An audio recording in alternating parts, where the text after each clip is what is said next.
Welcome back everyone. Last week we looked at the origins and history of Tiamat, the five-headed queen of evil dragons, a being of almost unimaginable power who believes the material plane is her birthright, a being cast into the nine hells who has spent centuries attempting to return and reclaim what she believes was stolen from her. But that leaves us with a more interesting question. Why would anyone help her? Why would ordinary people willingly worship a narcissistic and vengeful tyrant? Because if she actually won, she'd almost certainly make their lives worse. And more importantly, why does this sound very familiar, especially in the 21st century?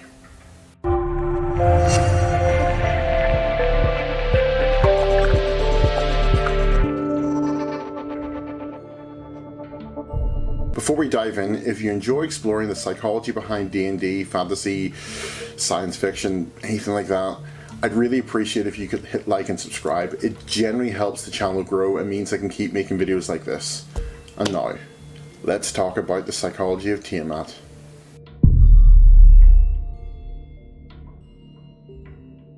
Like I said way back in part 1, Tiamat knows how amazing she is, and for all intents and purposes, she is a god.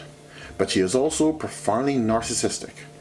Official D&D material consistently portrays her as extraordinarily vain, arrogant, greedy, and obsessed with her own superiority. And if you want to know more about narcissism and surviving narcissistic people, I'll leave a playlist on the subject below. It's one of my earliest playlists. Tiamat embodies greed, tyranny, and domination. She believes that strong have the right to rule, and almost everyone falls into one of three categories with her: servants, pawns, and enemies. And unlike plenty of villains, Tiamat isn't some mindless destroyer.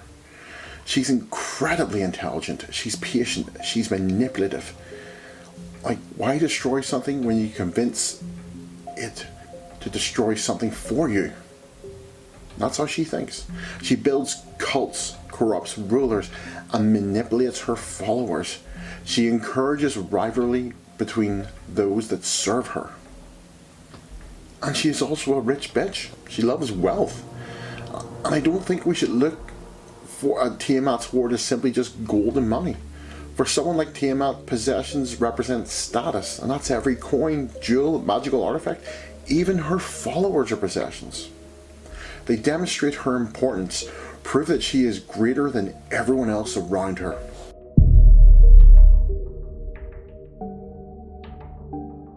And nowhere is this more obvious than in the organization that she has built around her. The Church of Tiamat, also known as the Cult of Tiamat, is dedicated to the worship and service of the Queen of Chromatic Dragons. And her cult is strict and regimented, because ultimately this is a pyramid, and at the very top stands Tiamat. Perhaps nothing demonstrates the cult's attitude towards its mortal followers better than the name given to those at the very bottom: Wyrmfodder. That's literally dragon food. Imagine joining a movement believing you're going to help restore the rightful ruler of the world, and the organization you're serving effectively considers you expendable. That ties in with the hierarchy, because you're nothing at the bottom, but every little bit you rise, you gain importance. At least you think you gain importance, but let's face it, no matter what, you are worm fodder to her. You'll never be anything more than that. Just maybe slightly more useful worm fodder. So just imagine that existence. Because that's the reality of Tiamat's hierarchy. The purpose of the cult isn't to improve the lives of its followers, it's to increase the wealth and power of Tiamat. Her followers accumulate the treasure for her, they undermine the rival faiths, they sabotage her enemies, and that raises an interesting psychological question. Why? Is it because Tiamat cannot truly create something better? Because that's my theory. Like I said, in my mind, she isn't a proper god, so she really can't create. Because is it simply the other option, that maybe she's just so vain and greedy that destroying her rivals is easier than proving that she's superior to them? That is also a very twisted trait that we see in real life. It's easier to break something down than build something up. Maybe that's Tiamat's tactic. Because there's an important difference between making yourself greater and simply making everyone else around you feel smaller. I feel like that's a very big thing with narcissists as well. They can't stand a world where someone there is better than them. And that will also explain why Tiamat hates Bahamut, her brother, so much. He has his own church, and her church is very much opposed to it. As every other church that she tries to infiltrate, but she tries to actively destroy that, because I believe Bahamut is everything she isn't, and that upsets her, maybe terrifies her. There's also an interesting contradiction with the way she treats her followers. Tiamat encourages ambition, ruthlessness, and even betrayal amongst those serving her. But she expects absolute loyalty to her. You can betray each other, you can lie, you can manipulate, you can destroy anyone standing in your way, but you don't betray her. Because she's a narcissist. She's never going to forget that. Every insult, every defeat, every slight, she will remember. She may wait decades, she may wait centuries. Her 5 heads represent the different chromatic dragons associated with her, but they also represent cruelty, pride, cunning, wrath, and savagery, and that's brought together into one single massive creature. And they do create one of fantasy's greatest narcissists.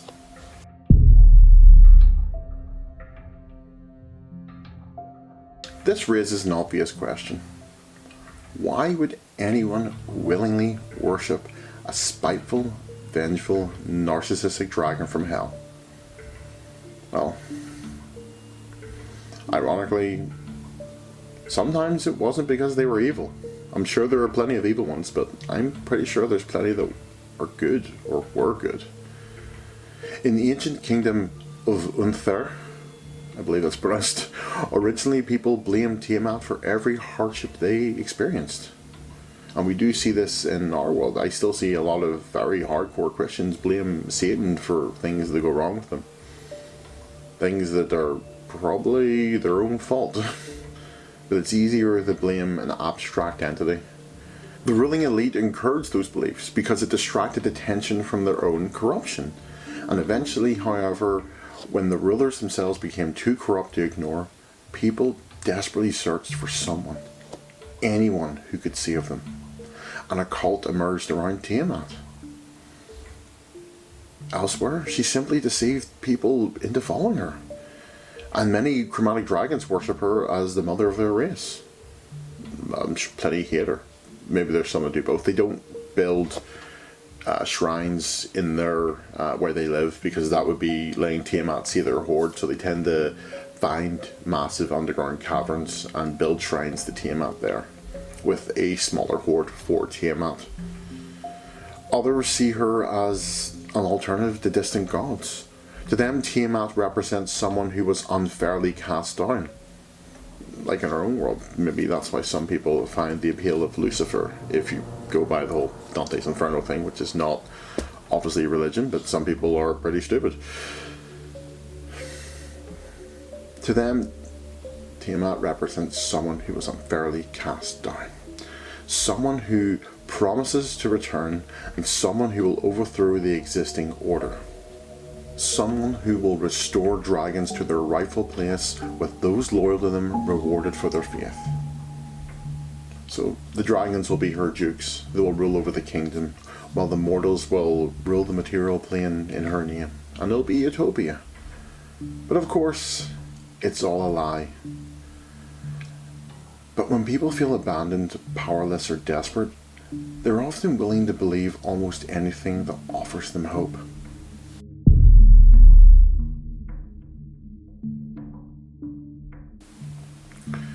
And this is where Tiamat becomes uncomfortably relevant. People rarely follow a tyrant believing they'll become the victim. They follow them because they're promised they'll become the winners. Throughout history, and still today, charismatic leaders have understood something fundamental about human psychology. When people feel ignored, when they feel left behind, when they believe the system has failed them, they become vulnerable to someone promising that everything can be put right. Someone who claims that they alone can restore the golden age and bring back the great empire. Someone who tells them that all of life's problems were caused by them. Who are they? The outsider, the elite, the foreigner, the intellectual, the neighbour, whoever happens to make the easiest scapegoat. And once people begin believing that story, they're far more willing to overlook the lies, to excuse the cruelty, and sometimes they'll even participate in it. Let's take a jump back to the 20th century and look at Pol Pot, a cruel, vindictive man whose regime portrayed intellectuals and educated people as enemies of the revolution. And by educated, I mean people who could speak more than one language, or even people wearing glasses. He was the leader and the founder of the Khmer Rouge. I hope I pronounced that properly. They emptied cities, dismantled institutions, and attempted to reshape Cambodian society through violence and ideological purity. They would take the country back to year zero and deemed it the promised utopia. And what happens when you get rid of all those people? That's important. And there was a huge chunk of the population that were just gone. It's a catastrophe. And this psychology didn't disappear from the dictators of the 20th century. Across the modern world, we still see political leaders offering simplistic solutions to incredibly complicated problems. And they make promises that realistically cannot be delivered. They turn frustration into anger. They tell struggling people that they alone understand why the world is the way it is, and they alone have the answers. But while doing it, they surround themselves with sycophants and take in so much wealth. And whenever contradictions are pointed out, well, that's always by the enemy or the scapegoat. Why hasn't the golden age arrived yet? Well, that's another person's fault, it's never theirs.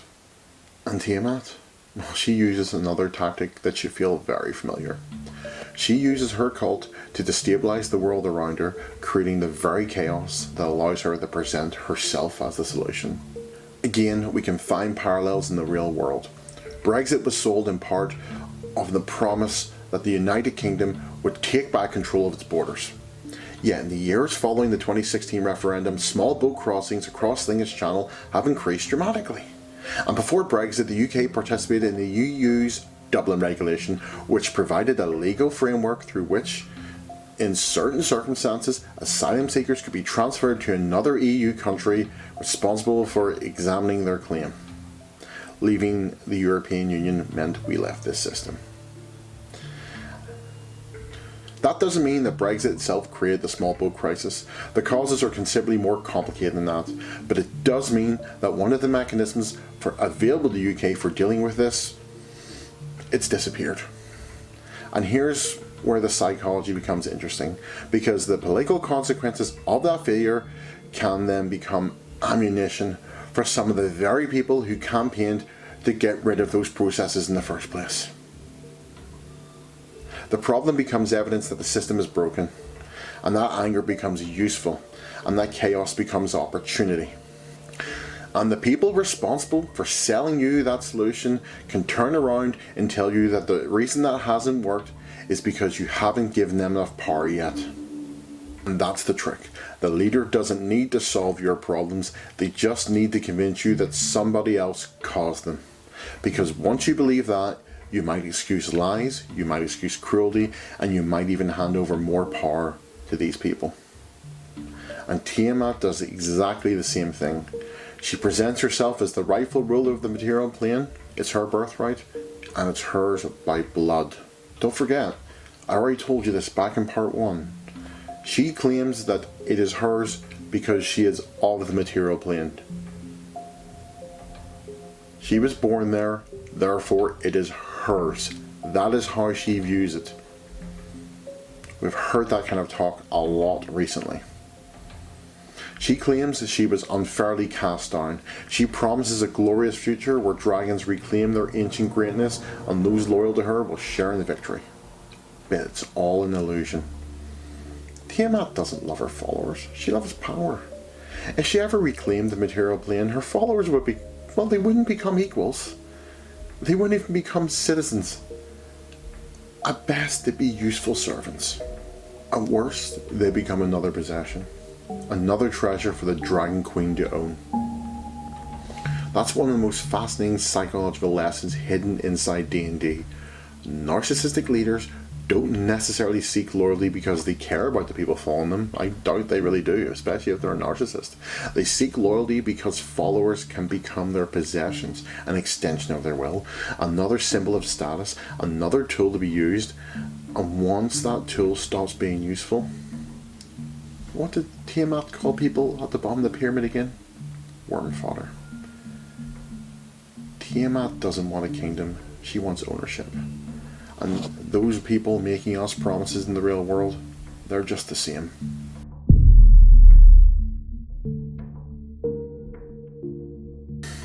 And perhaps that's why Tiamat has remained one of D&D's greatest villains for nearly 50 years.